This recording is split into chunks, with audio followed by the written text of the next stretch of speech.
Sejam bem-vindos para mais um estudo. Hoje a gente vai para o nosso penúltimo estudo de Judas. Vamos estudar hoje Judas, do verso 8 até o verso 16. A gente vai caminhar uma quantidade boa hoje do nosso estudo de Judas. Você que está aqui nos acompanhando, compartilhe esse vídeo com outras pessoas.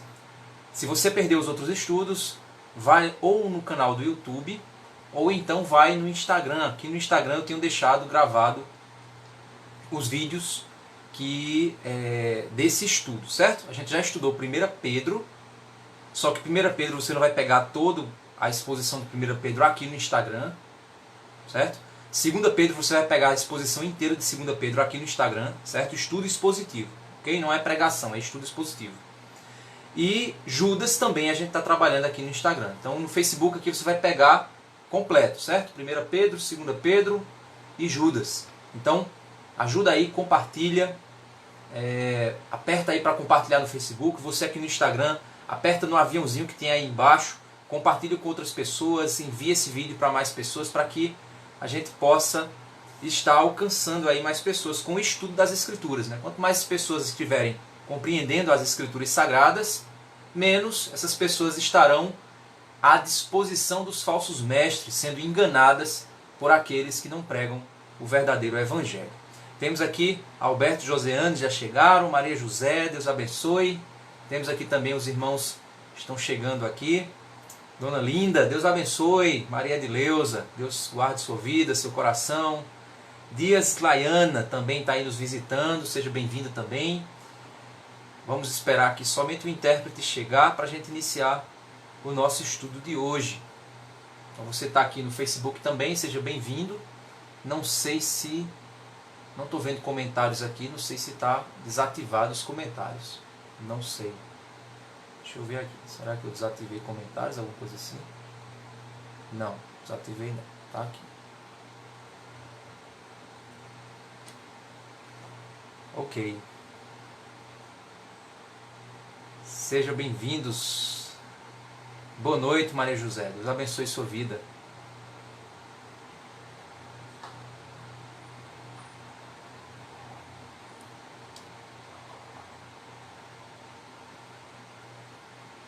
Chegou aqui o intérprete.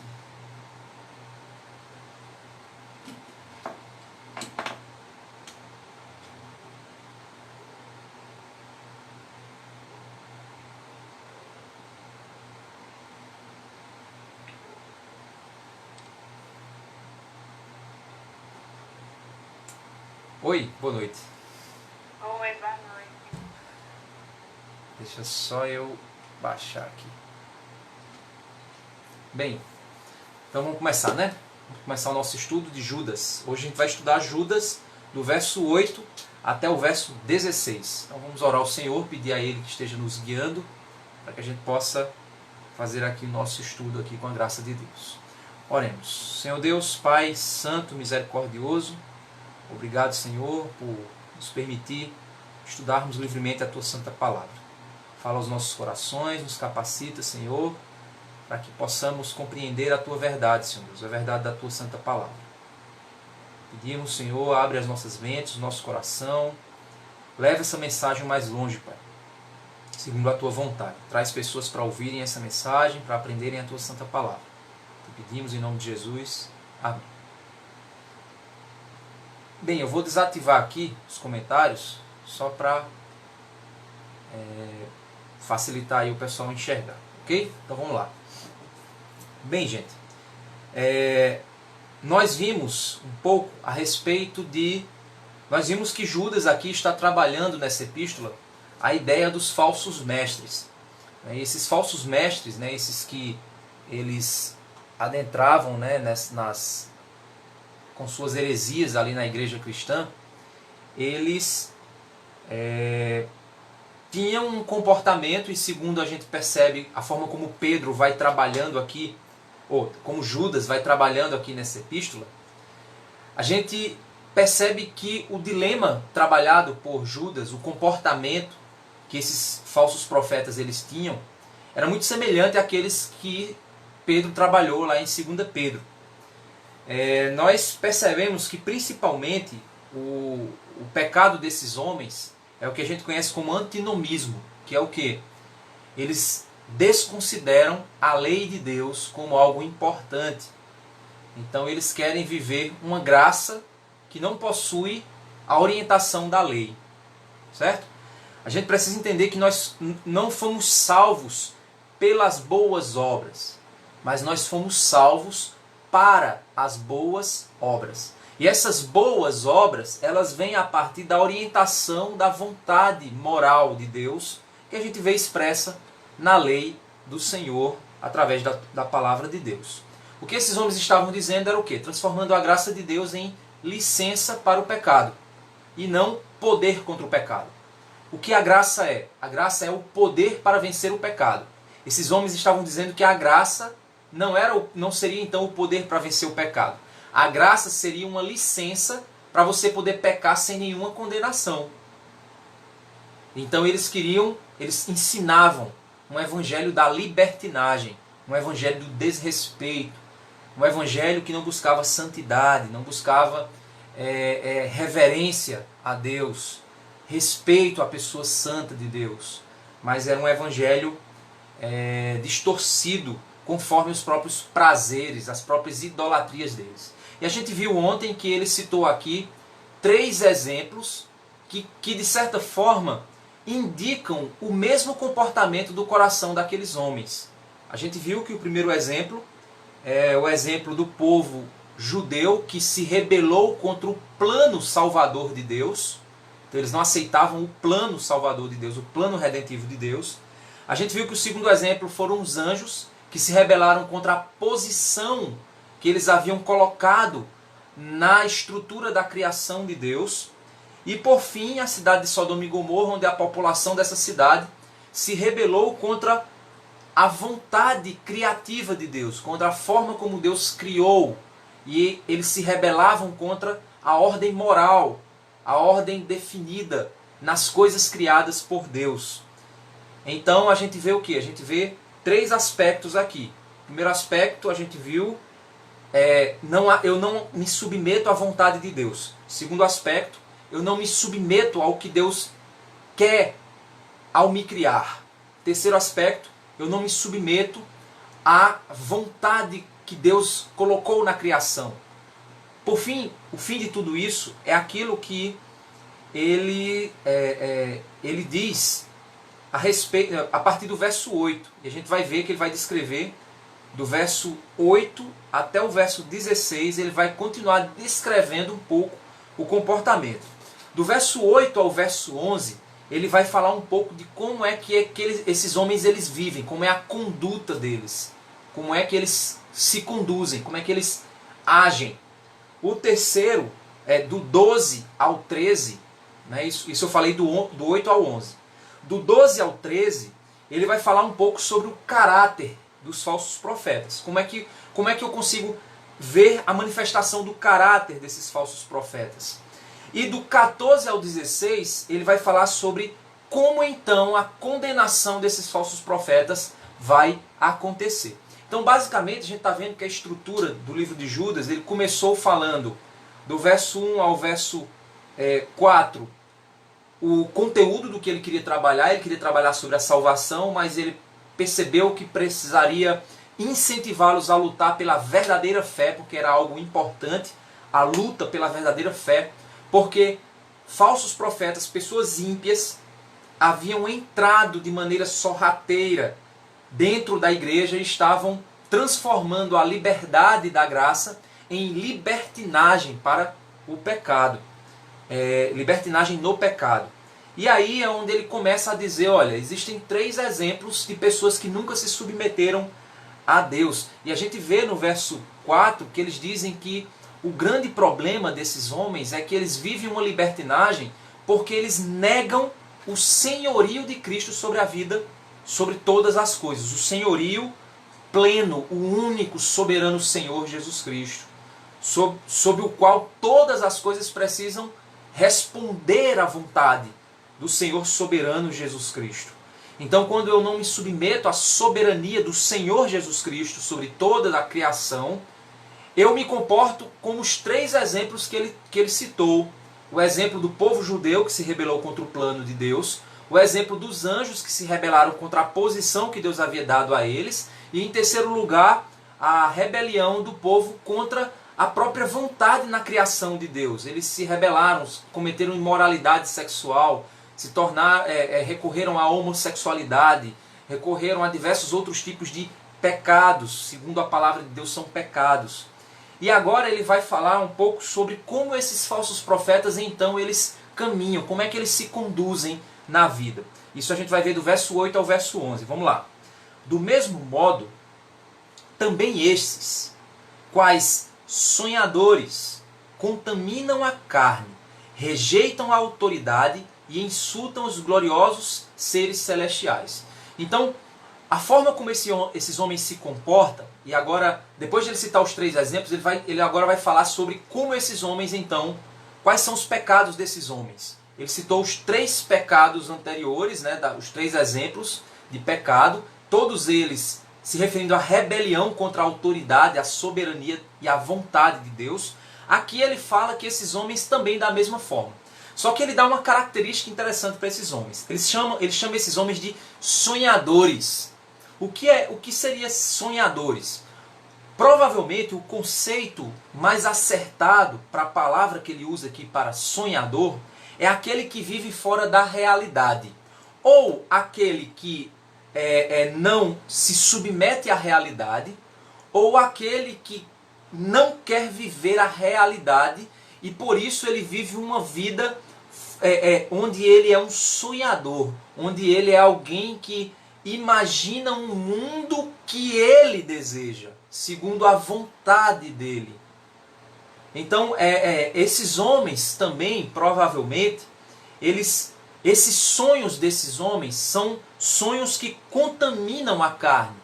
São sonhadores de uma condição de vida pecaminosa, de uma condição de vida contaminada. As vontades, os desejos desses homens, a maneira como esses homens querem encarar a vida e a realidade é uma forma pecaminosa. Eles são homens que aqui também diz que eles rejeitam a autoridade. Então vocês percebam que o maior problema, a base, a raiz do pecado de um falso profeta, de um falso crente, é que ele não se submete às autoridades, independente de quais autoridades essas sejam. A ideia de autoridade é um princípio bíblico que indica que nós precisamos de ser comandados por aquilo que possui autoridade sobre nós. Em diversos âmbitos da nossa vida, a figura da autoridade ela existe, certo? A autoridade religiosa, a autoridade política, a autoridade de Deus, certo? A autoridade da palavra, eu preciso me submeter à palavra. Então, a autoridade dos pais sobre os filhos, a ideia de autoridade é um princípio bíblico. Não existe criação sem ideia de autoridade e submissão. Existe esse princípio, certo? E aqui, esses homens, eles rejeitam a autoridade. E não somente a autoridade, mas eles também rejeitam uma figura específica. Eles insultam, desprezam, caluniam contra os gloriosos seres celestiais. O que é que isso pode nos significar? Existia um movimento gnóstico naquela época ali dos apóstolos, uma das heresias mais poderosas, mais fortes que a igreja enfrentou no início de sua caminhada, é conhecida como gnosticismo. O que é o gnosticismo?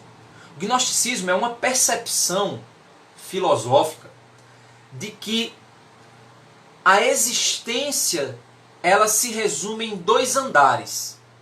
O andar superior, espiritual, e o andar inferior, material. Essa perspectiva, ela afirma então que a matéria é algo sujo e o espiritual é algo limpo. Isso é uma perspectiva dualista que parte de uma visão grega de mundo, uma visão filosófica grega de mundo. O gnosticismo, então, quando ele se uniu ao cristianismo e tentou, vamos dizer assim, cristianizar essa percepção de mundo, eles começaram a afirmar as seguintes coisas. Jesus, ele é Deus. Quer dizer, desculpa, Jesus ele não é Deus. Por quê? Porque se Jesus for Deus e ele for homem, a parte carnal dele é suja. E ele não pode ser esse ser espiritual santo. Então, para que Jesus seja santo, ele não precisa ter vindo em carne. Ele não pode ter vindo em carne. Essa era a premissa principal do gnosticismo. Que Jesus ele não veio em carne. Ele era um espírito, uma alma diferente. Ele tinha uma aparição diferente. Ele não era um homem comum. Certo? No entanto, o cristianismo diz que Jesus ele era 100% homem. Sim, ele é de fato homem. Mas também ele é Deus. Então o gnosticismo ele fazia essa separação de que aquilo que é espiritual é santo e puro, aquilo que é físico é impuro, é sujo. Certo? Aí você diz, pastor, mas não é assim não. Não, não é assim. O reino espiritual tem a sua parte onde representa os valores santos de Deus, e o reino espiritual também existem os valores satânicos, diabólicos, aquilo que representa o diabo. Então, o reino espiritual tem um lado, aquilo que é o bem e aquilo que é o mal. E a carne também tem sim. Após a queda do homem, a nossa natureza pecaminosa ela foi manchada. A nossa natureza humana ela foi manchada pelo pecado. Mas não significa dizer que tudo na natureza, nada presta na natureza. Não. Existe beleza, existem valores. Nós, seres humanos, apesar de nós sermos hoje um espelho quebrado, que reflete a imagem do Senhor quebrado, mas ainda temos em nós aspectos que refletem a bondade de Deus. Diz, pastor, por que você está conversando isso tudo? Porque é o seguinte, existia então uma supervalorização da figura angelical, ao ponto de cair naquilo que em Colossenses é dito que é chamado de culto aos anjos. Os anjos estavam passando a ser adorados. E isso está errado. Os anjos não podem ser adorados. São mensageiros de Deus, mas eles não são objeto de adoração. E aí, dentro da igreja cristã, começou a se inserir o culto aos anjos. Você já viu alguém rezando para o santo anjo do Senhor, meu zeloso e guardador? Pronto, isso é idolatria aos anjos. Os anjos eles não são alvo de nossa oração, de nossa adoração, de nossa petição, de forma alguma. Os anjos eles obedecem a Deus, não a nós. Eles não se submetem a nós, eles se submetem a Deus. E aí o gnosticismo começou a trazer para dentro da igreja a ideia de cultuar anjos.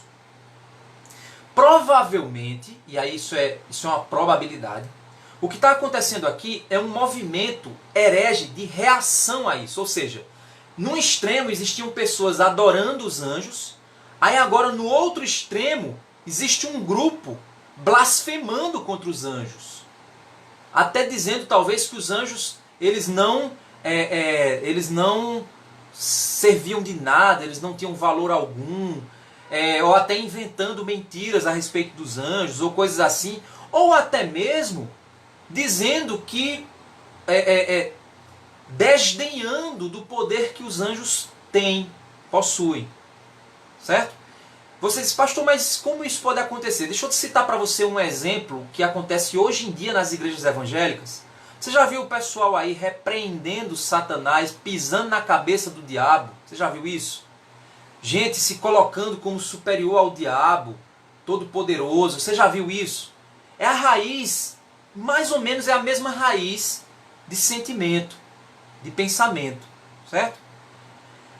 Perceba agora que eu não posso nem supervalorizar os anjos e nem posso também desprezar os anjos. Eu tenho que encarar o conceito angelical, a presença dos anjos, com a posição a qual é devida a eles e que as escrituras determinam. Não precisamos adorar os anjos, mas também não podemos desprezar os anjos ou desfazer dos seres celestiais. Certo? Olha, é exatamente isso que Judas está dizendo aqui, esse desequilíbrio que está sendo citado aqui. eles rejeitam a autoridade e insultam os gloriosos seres celestiais. Então, os pecados desses homens eram sonhadores que contaminam a carne, sonhadores, não vivem a realidade, contaminam a carne, ou seja, eles viviam no pecado, para o pecado, com atitudes pecaminosas, rejeitam a autoridade, ou seja, eles são insubmissos, e também desprezam os gloriosos seres celestiais. Os anjos também eram alvo dos ataques desses homens. E aí verifique no verso 9 que Judas agora usa um exemplo de como os próprios anjos não tomam essas ações que esses homens tomavam. E olha a atitude dos anjos para com respeito à posição que cada um representa. Olha só que interessante. Verso 9. Contudo, nem mesmo o arcanjo Miguel, e aí ele tá agora definido em hierarquia de anjo. É um anjo líder, certo? O arcanjo é um anjo de uma hierarquia superior, certo? Então o arcanjo Miguel, quando entrou em conflito com o diabo e discutia a respeito do corpo de Moisés, ousou pronunciar sentença difamatória contra ele. Pelo contrário, disse: o Senhor repreenda você. O que é que está acontecendo aqui? Moisés, depois que morreu, Moisés ele subiu o monte, né, para olhar para a terra prometida, mas ele não entrou na terra prometida. Mas Deus deu a ele a bênção de subir a montanha e olhar a terra prometida, mesmo que não entrasse. Moisés ele não voltou, ele morreu ali mesmo. E o corpo dele ficou ali. O que o texto está nos dizendo é que então aconteceu uma disputa a respeito do corpo de Moisés. Aí vão haver algumas explicações, né? E aí você já deve ter ouvido algumas explicações. Aqui o Judas ele está citando um livro apócrifo. Aí você diz, o fato dele citar um livro apócrifo torna o livro apócrifo santo? Não. É um princípio que alguns teólogos chamam de pérola no lixo. Que é o quê? Alguns livros apócrifos, eles quando citavam, o livro apócrifo quando era escrito, ele não era inspirado, mas o autor do livro apócrifo, quando ele escrevia, às vezes, por vezes, ele citava princípios de sabedoria, que era o conhecimento comum daquelas pessoas a respeito de alguns fatos. Era o conhecimento cultural, certo? Aquilo ali estava na cultura daquele povo. Aquilo ali foi passando de pai para filho aquele conhecimento. E aí alguns autores de livros apócrifos, eles citavam esses conhecimentos. Assim como eles citavam o conhecimento comum, os autores bíblicos também faziam a mesma coisa para exemplificar algum ensino, ou para dar algum ensino. Por exemplo, o apóstolo Paulo, ele cita um filósofo cretense no livro de Tito. O fato do apóstolo Paulo citar um filósofo cretense no livro de Tito não torna o filósofo santo, mas torna a verdade dita pelo apóstolo como algo canônico. Você está entendendo? Não torna o pensamento do filósofo algo santo. Mas aquela frase, a partir do momento que o apóstolo usou aquela frase no texto canônico, aquilo torna a frase santa. Certo? Então, se aqui Judas está citando o livro da Ascensão de Moisés, que é o livro apócrifo que Judas cita aqui, não significa dizer que agora eu tenho que considerar todo o livro da Ascensão de Moisés como um livro santo. No entanto, eu tenho que entender que esse exemplo aqui, ele passa a se tornar canônico, santo. Certo? Então aquilo era um conhecimento popular que Judas entendeu e recebeu de Deus a aprovação de que aquilo era um ensino verdadeiro. Certo? Então, só para fixar aqui. Então, quando Judas ele cita aqui o arcanjo Miguel entrando em conflito com o diabo, você vai ver algumas explicações. Não, é porque o diabo queria o corpo de Moisés para fazer algo tal. Aí existem várias explicações, inclusive até a explicação também presente no livro apócrifo, certo? O fato é que a explicação não está presente aqui. Se Judas não explicou aqui, não importa a explicação. O que Judas está querendo usar como exemplo é o fato de que qual é o foco do texto aqui. Cuidado para você não ficar procurando chifre em cabeça de cavalo no texto bíblico. Certo? Qual é o foco do autor? Pensa nisso sempre. Mantém na tua cabeça. O que o autor está querendo dizer? O que Judas está querendo dizer? Judas está aqui dizendo que esses homens insultam os próprios anjos. Eles se rebelam contra... Eles insultam. Falam contra os anjos. Não se rebelam, eles falam contra os anjos. Certo? Também porque eu não tenho que me submeter à autoridade do anjo. Certo? Mas... eles se rebelam contra os anjos, eles insultam os anjos, xingam os anjos. Por quê? Desprezam os anjos. E aí ele está dizendo o quê? Olha, assim como esses homens desprezam os anjos, nem os anjos fazem isso. E olha que tem um arcanjo Miguel falando com o diabo, que é um anjo caído. Os dois ali equiparados em, vamos dizer, em poder e posição. No entanto, os dois em lugares distintos. Um, segundo a vontade de Deus, fazendo o que é bem, e o outro buscando destruir aquilo que é propósito de Deus. No entanto, durante a sua disputa e a sua batalha, obviamente o arcanjo Miguel ele venceu, e aí ele não pronunciou juízo difamatório, ou seja, ele não difamou o diabo. Olha só, que interessante. Se o próprio arcanjo Miguel ele não pronunciou, ele disse assim, que o Senhor te repreenda. O Senhor vai te repreender. Ou seja, diabo, a tua hora vai chegar. Deus vai te julgar. Não cabe a mim fazer isso. Deus vai te julgar. Certo? Então, olha só o respeito. Olha que interessante. O respeito. Não submissão, não. Ele está falando o respeito que o arcanjo Miguel tinha para com o diabo. Certo? Para com o diabo. Você diz, esse respeito tem que fazer eu me submeter à vontade. Não, não tem nada a ver. Você pode respeitar alguém e discordar desse alguém. Isso tem nada a ver uma coisa com a outra. Certo? No entanto, o que é que esses homens faziam? Eles se consideravam todo poderoso, ao ponto de blasfemar até dos anjos. Ao ponto de desafiar os anjos. Dizer assim, eu quebro é tudo. Por quê? Porque eles eram orgulhosos, vaidosos, envaidecidos. Era essa a posição que eles tinham em seu coração. O verso 10 ele continua dizendo, esses porém, quanto a tudo que não entendem, difamam. Eles não sabem o que estão fazendo. E ficam difamando, ficam falando bobagem, falando besteira.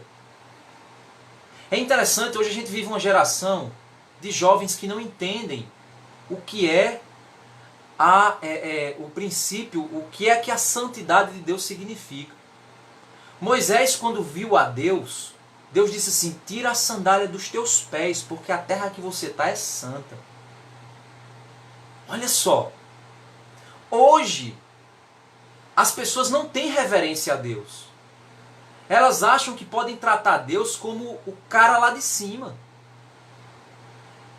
Tem uma cantora bastante conhecida que diz que Jesus é fofinho, ele é fofinho. Essas pessoas, elas desrespeitam a posição que o Senhor Jesus tem em relação a nós.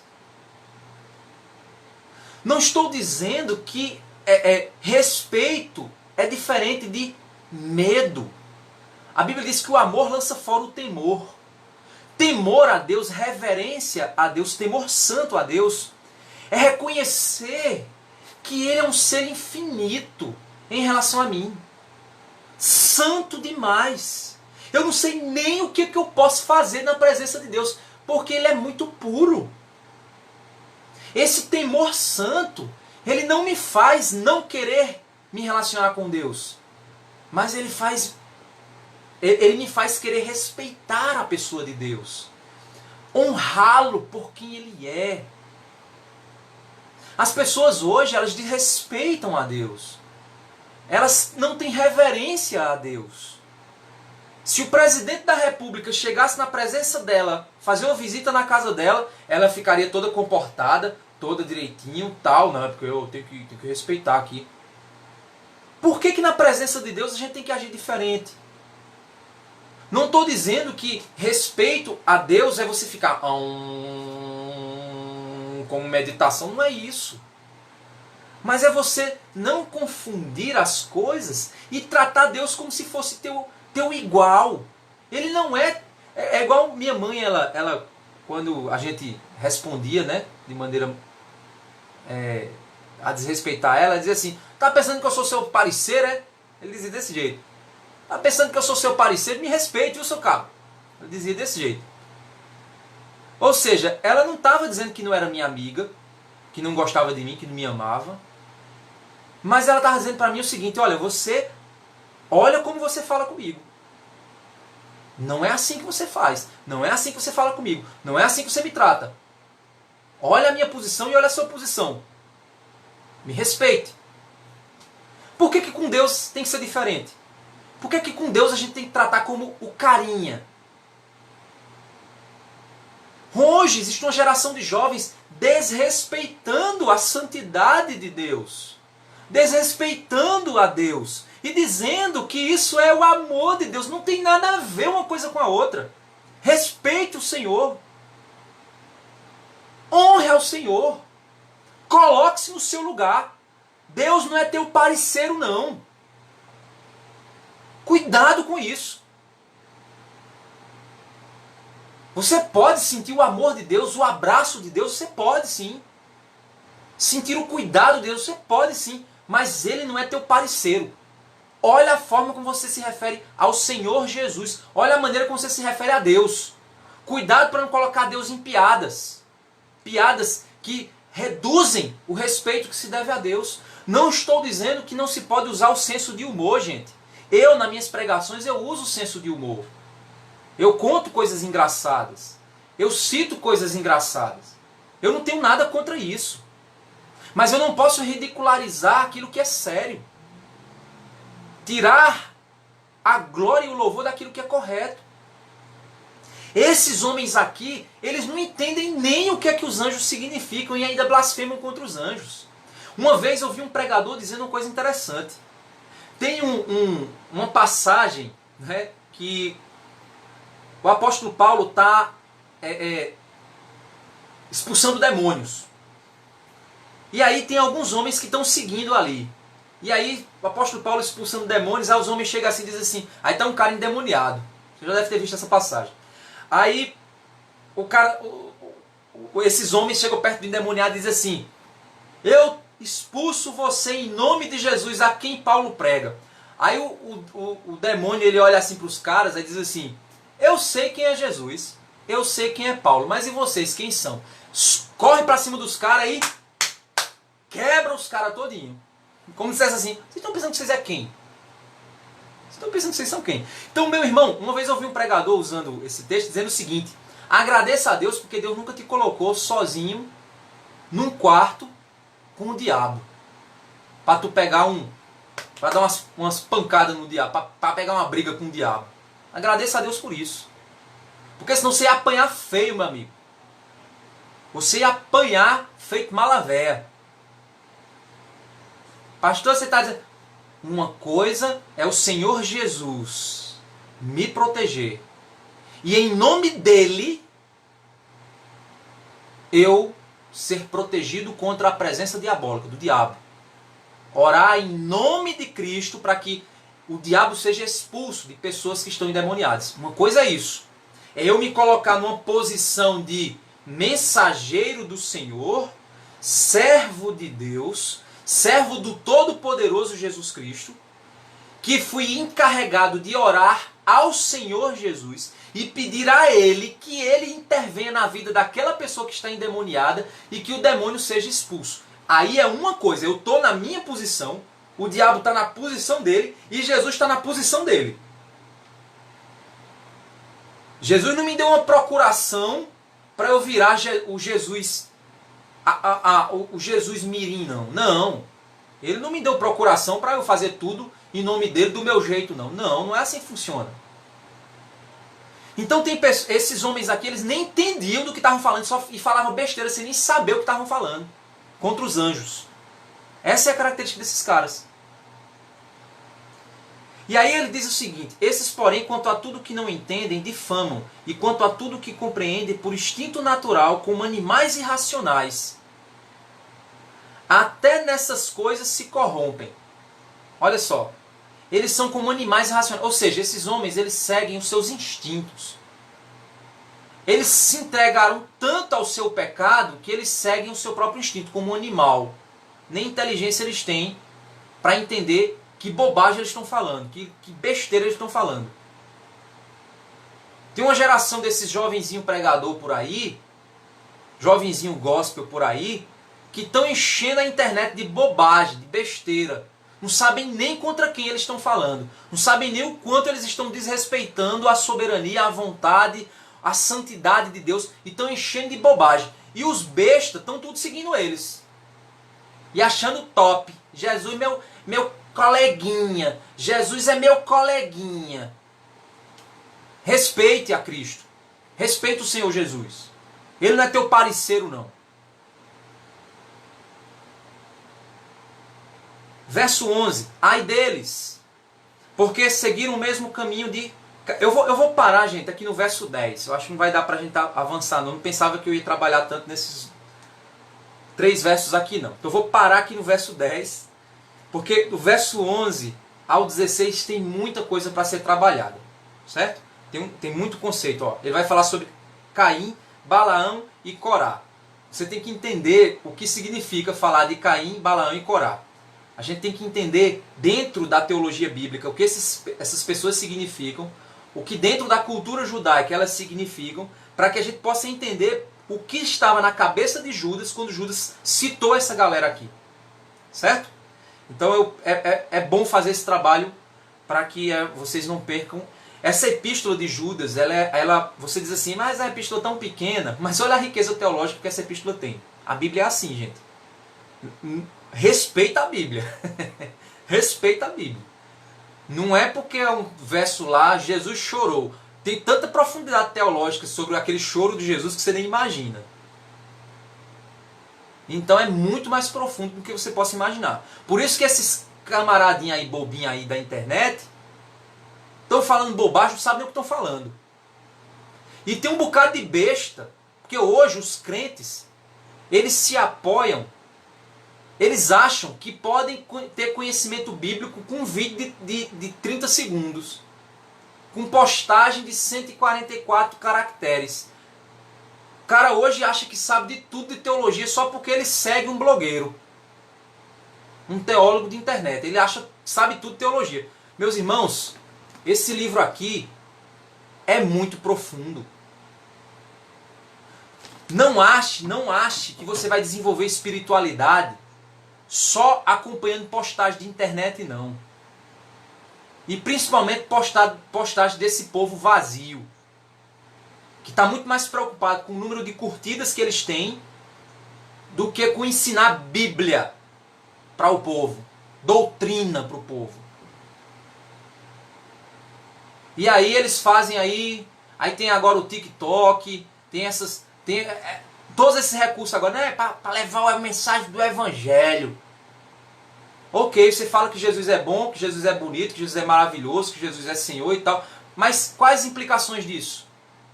Por que Jesus é Senhor? Por que Jesus veio nos salvar? Salvar de quê? Quem Deus é? Quem nós somos? Olha quantas perguntas são profundas. Por que eu preciso viver em santidade? O que é santidade? Olha só, você acha que em uma postagem de 3 minutos, de 2 minutos, um texto, um versículo, tu vai desenvolver tua espiritualidade? Meu amigo, se tu não dobrar a manga da tua camisa e estudar a Bíblia, tu vai ser um burro bíblico. Burro bíblico. Olha, isso é um termo bom. Um burro bíblico. Um analfabeto bíblico. Não sabe nada de Bíblia. E hoje a gente vive um analfabetismo. Um país que o evangelho, a quantidade de evangelho tem aumentado tanto. Mas você vai perguntar para o cara, você é crente? Sou.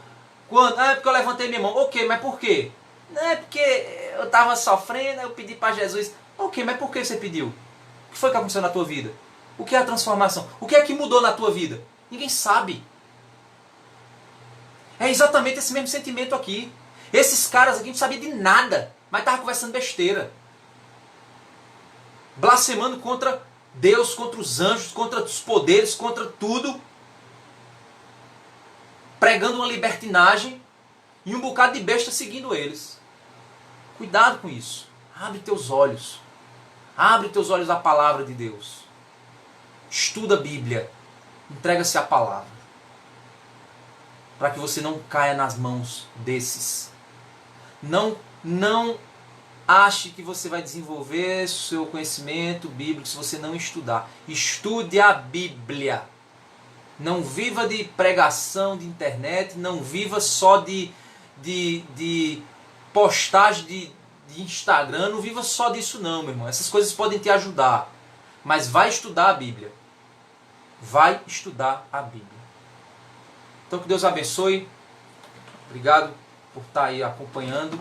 Vamos orar, agradecer ao Senhor por mais um estudo. E você aí, compartilha esse vídeo aí no aviãozinho, você que está no Instagram, e aqui no Facebook também compartilha, para que mais pessoas possam ouvir essa mensagem e abrirem os seus olhos para a verdade. Tem muita gente sendo enganada por aí. Vamos orar? Senhor Deus, Pai amado, Deus santo, misericordioso, obrigado, Senhor, por Tua verdade e por Tua palavra, Senhor. Liberta o nosso entendimento, Pai. Abre o nosso entendimento à verdade das Escrituras.